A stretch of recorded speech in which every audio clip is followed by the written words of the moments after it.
There's a very tense situation underway right now in the former Soviet Republic of Georgia.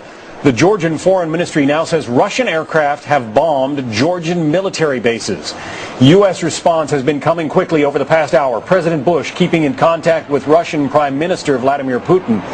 Both presidential candidates have weighed in this country, asking Russia to end the conflict. And the U.S. State Department is now planning to send an envoy to the region to talk with both sides.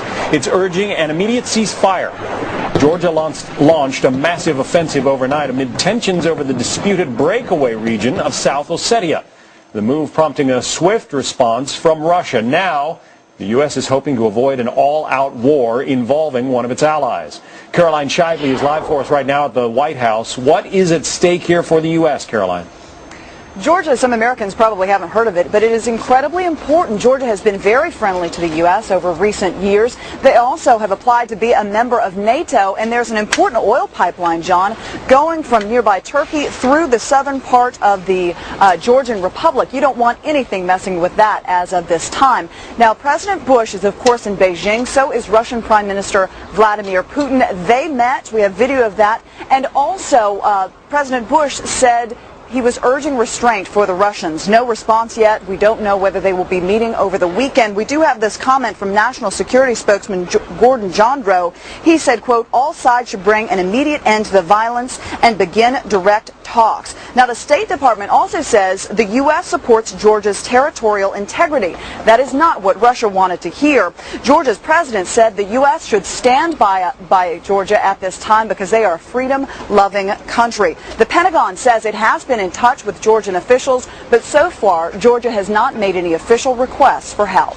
So how did all of this escalate so quickly? I mean, overnight it seems like we've got almost a war going on there. Yeah, 0 to 60 in seconds, definitely. What happened was Georgia went into South Ossetia. It's been this breakaway province, but it's technically still part of Georgia. They went in there with their troops to try and take more control.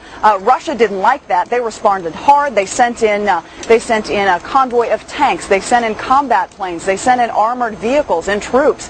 The fighting really escalated from there, as you can see from the bombing video that we have. Georgia says they've taken down at least 2 of Russia's combat planes so far. And what is the relationship between Russia and Georgia and this breakaway province?